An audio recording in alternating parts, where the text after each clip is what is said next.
How you doing, guys? Welcome back to the channel. My name is Harry, and for those of you that are new here, I am a second year graduate entry medical student at the University of Limerick. So one of the questions I often get asked is what are the kind of items that you should purchase before and during medical school? Now this differs of course widely between different programs, but there are some universal staples that we will all be aware of. If you enjoy this type of content, do please subscribe and join me in my medical journey.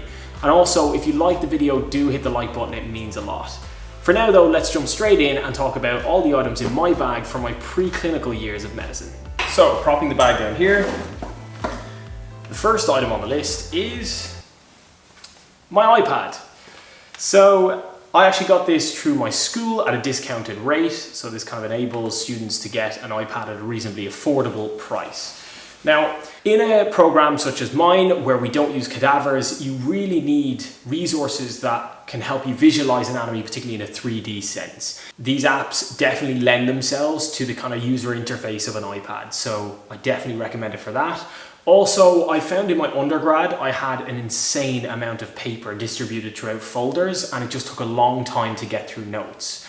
And apps like GoodNote or OneNote are again ideal on the iPad to be able to organize all of your notes into different sections, into different topics and things like that. Of course, you can do that on a laptop and it's not absolutely necessary to have an iPad in that sense, but it's definitely useful, particularly for example, for my anatomy learning, to be able to distribute the notes that I use on the iPad into those different apps, etc. So next on the list is, of course, the stethoscope. This is one of those universal items that I talked about where no matter what program you're in medicine, you're going to have one of these at some point along the way. Now, I actually made a group order for my class and got 20% off everything that we bought. So that included engraving on the stethoscope itself or the case, both of which I have here, and I'll show you on screen so you can see it. It's pretty cool. I chose this navy blue color, which I really liked, even though my favorite color is typically green. This is something, of course, that you can put around your neck and feel like you know a lot more in medicine than you really do. So, next out of the bag is First Aid, the book for the USMLE Step 1 exam. Now, regardless of whether you plan on taking on a residency in the US when you finish medical school, this book is an incredible resource. It has really good mnemonics and creative ways for you to learn. The other thing is it's only, I think, 30 something euro even new. So it's not an expensive book. You'll often find in medical school there are some books out there that if you want to get a hard copy, they are very, very expensive. So this is a great resource. It's by no means the only resource that you will use in your study, but I find it to be incredibly useful. I myself actually am sitting the STEP exam, so I'm sitting Step 1 of the USMLE in my 2023 summer, so I'm sure that some content will allude to this exam as we go forward. And also, if there is anyone watching this video that is curious about the application process to places outside of Ireland, so for example to America or to Canada, do let me know and I can definitely put out some content on that, given that a lot of my cohort, my class cohort, are from Canada and from the US, and so have a very good understanding of this process, as do I myself, just from a lot of research into it.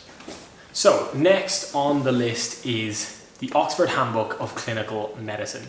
Now this is something I actually picked up this summer, and one of the reasons why is largely to do with the problem-based learning kind of program that we have at University of Limerick, and I've talked a little bit about this in some of the other videos. But basically we're getting presented with a new case every week, and even if you're just in medical school in general, this will obviously in your clinical years prove very, very useful. But even the cases we go through preclinically, we're talking about someone's initial clinical presentation, their signs and symptoms, then moving through as we progress to a diagnosis, then we're talking about the person's treatment and their prognosis. And this book is fantastic for having a look at different symptoms and what they can mean, and also particular presentations and what particular diagnoses we'll present with. So it's a really good way of summarizing, and everything through to treatment as well. So if you have a patient during a week where you're on the wards in your clinical years or preclinically, you're just thinking about a particular diagnosis, this is a really great way to summarize those things. And I've even just had a look through it over the summer, had a look through some of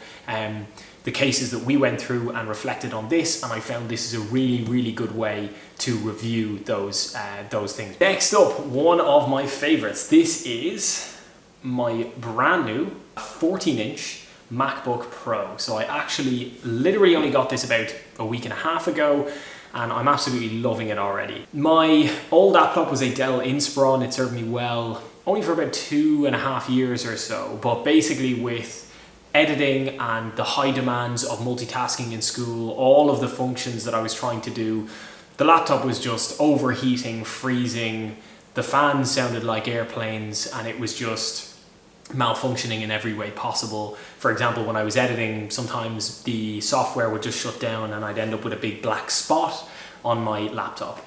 But needless to say, I've been learning the kinks and the ropes with this laptop. The other thing that I think is huge and a big decision for you if you're going into medicine that I just find so useful, okay? Proficiency with your technology is obviously an aspect that will help you get things done quicker and save you a lot of time in your time management. And one of the things I realized last year was I had a Windows laptop, but I had an iPad that was obviously iOS. And so to try and transfer things over was a lot more, took so much time. Sometimes I had to email things to myself, especially when files were large. It was very difficult. Now with AirDrop and being able to kind of connect my devices in that way, it is so much more seamless. I can get things done a lot quicker, and that is particularly important when I'm trying to amalgamate all my notes into particular folders, etc. I now have an iPad and a laptop that are both iOS that can easily integrate with each other. So a really, really important consideration when you have a lot of notes, a lot of organization that you need to get right when it comes to medicine, because the information hits you hard and it hits you fast.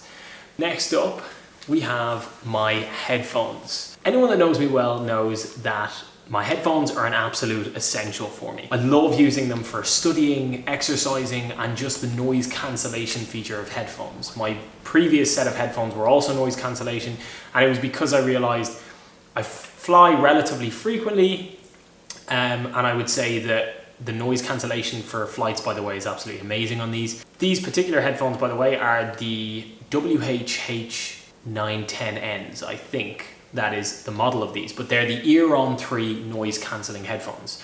They're relatively affordable price, I would say, as far as like headphones now go. Again, unless you're going to go and get the on-ear Apple headphones at €600, I don't know. But yeah, so I'm a massive fan. These are an absolute must for me. So I wanted to include this. This is another techie thing. So I realize a lot of this is tech, isn't it really? What am I like?